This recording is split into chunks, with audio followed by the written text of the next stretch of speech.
Hi, friends. We've talked before about using our minds and hearts working together to help build our faith. And it's by reading our Bibles that we use our minds to learn about the Lord, His love for us, and how we can honor Him. 2 Timothy 3:16 says that all scripture is God-breathed. In other words, it's directly from Him. It's His mind, His thoughts on paper. A lot of people don't read the Bible, I think because they don't know where to start or even how to. And I would want to encourage you, just start.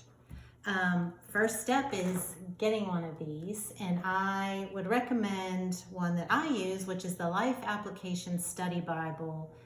It has notes in it underneath the verses that will help you understand them a little bit more clearly. But before you even get started, each time you sit down with the Bible, I encourage you to pray first. Ask the Lord to reveal what He has for you to help you to understand what you're reading. And feel free to take notes, underline, highlight. This book is meant for us to use to learn how God intends for us to live this life, how He wants us to live, and how we can share Him with others and draw closer to Him. So it's not meant to just collect dust and sit on a shelf. It's meant for us to learn from and to use. So feel free to mark, and you can see I have little sticky notes in here, whatever you need to do that works for you. And I would suggest starting, probably a good place to start would be either the Gospel of John or the Gospel of Luke in the New Testament.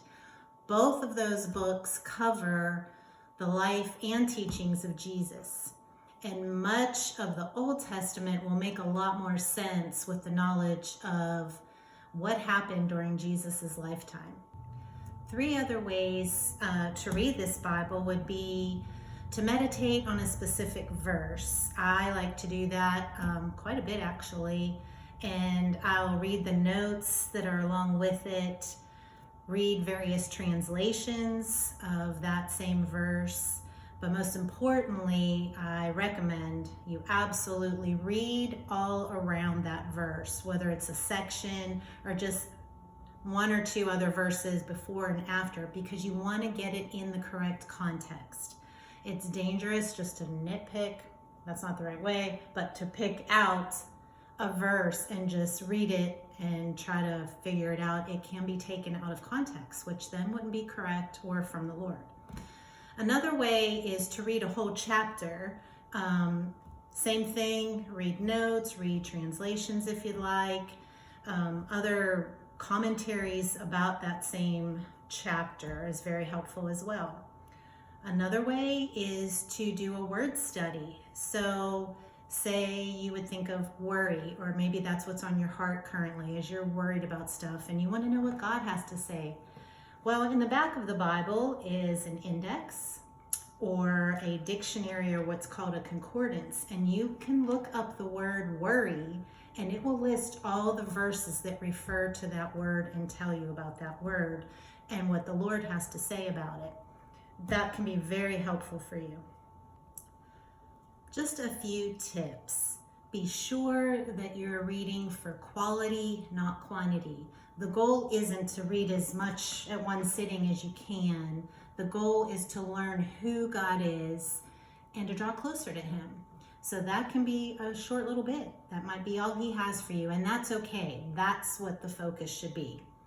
Another thing is to reflect on what you've read. Sit with the Lord and ask Him to use that in your life, to bring it to your attention throughout the day and help you to find what He was trying to say to you and remind you of that throughout the day.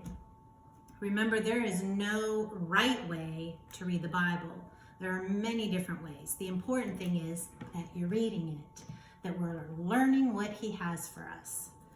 And lastly, you want to tuck that word in your heart, because His word guides us and comforts us throughout our lifetime. If you do some of these things and are in the Word and focused on Him while you're reading and during that precious time, it will bring you closer to the Lord.